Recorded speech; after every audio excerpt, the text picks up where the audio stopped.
તો ગુજરાત કોંગ્રેસ દ્વારા સરકાર સામે મોરચો માંડવા માટે જન આક્રોશ યાત્રાના બીજા ચરણનો આજથી પ્રારંભ કરવામાં આવ્યો છે। ખેડા જિલ્લાના સુપ્રસિદ્ધ યાત્રાધામ ફાગવેલ ભાથીજી મહારાજના મંદિર ખાતે પૂજા અર્ચના કરી યાત્રાનું પ્રસ્થાન કરવામાં આવ્યું।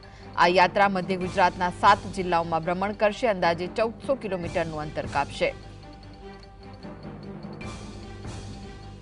તો જન આક્રોશ યાત્રાના બીજા તબક્કાના આજથી પ્રારંભ કરવામાં આવ્યો છે। ત્યારે આ જે યાત્રા છે તે 7 જિલ્લાઓમાં ભ્રમણ કરવાની છે અને અંદાજે 1400 કિલોમીટરનું અંતર કાપશે।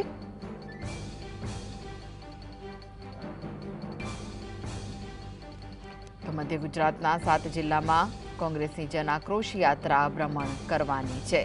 આજથી ગુજરાત કોંગ્રેસની જન આક્રોશ યાત્રાના બીજા તબક્કાની શરૂઆત થઈ છે।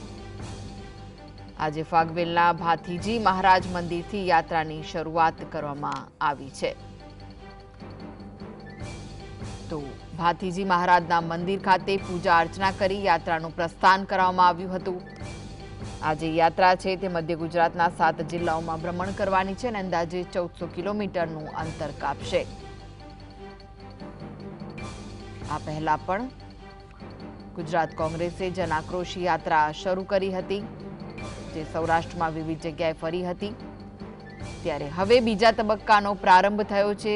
આજથી આ પ્રારંભ કરવામાં આવ્યો છે અને ખેડા જિલ્લાના સુપ્રસિદ્ધ યાત્રાધામ ફાગવેલ ભાથીજી મહારાજના મંદિર ખાતેથી આ યાત્રાનો આરંભ કરાયો છે। અહીંયા પૂજા અર્ચના કરી અને યાત્રાનું પ્રસ્થાન કરવામાં આવ્યું।